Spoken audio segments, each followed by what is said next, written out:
What if I told you that the secret to global corporate success lies in a land where people wear wool in summer and eat meatballs with their coffee? Welcome to the curious world of Nordic businesses, where the biggest mystery isn't why are they so good at it, but how can we all join this party? Nordic companies, making up just 0.3% of the world's population, have somehow taken over with big names like IKEA and Lego. But how? Is it the magic of the Northern Lights or something else? Stick around, because this isn't just about business. It's about a cultural phenomenon that could be the key to world domination. How can countries with more reindeer than people lead the corporate world?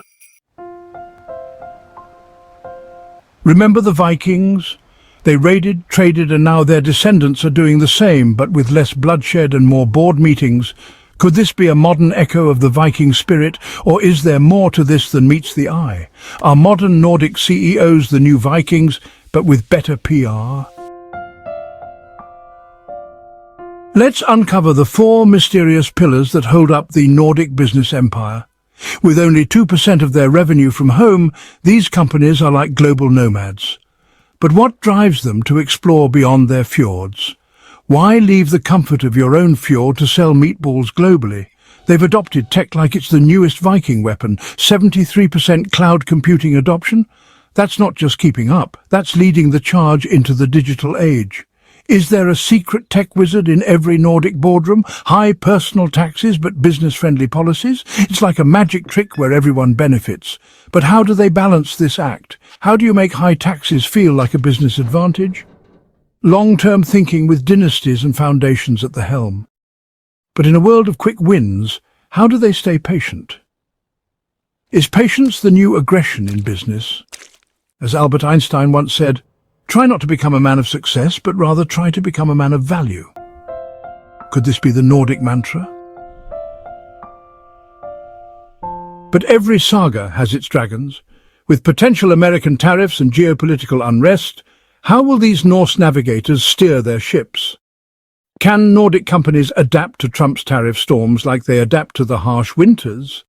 Carlsberg had to abandon its Russian dream at a discount. Is this a sign of things to come? Adapt or perish, says the Lego CEO, echoing Darwin. But in business, how do you build adaptability into your corporate DNA? Can you teach an old business new tricks with just Lego bricks? From Nokia's pivot from boots to phones, what's the next unexpected turn for these companies? So there you have it, a journey through the curious saga of Nordic business prowess. From meatballs to mobile phones, these companies are rewriting the rules. But the real question remains, what can the rest of us learn from this? The answer might just be in the next episode. Don't miss it! Will the rest of the world ever catch up?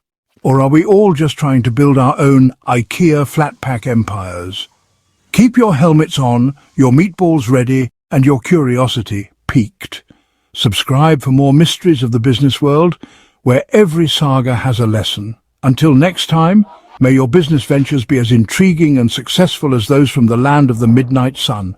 Skål! And do subscribe to the channel.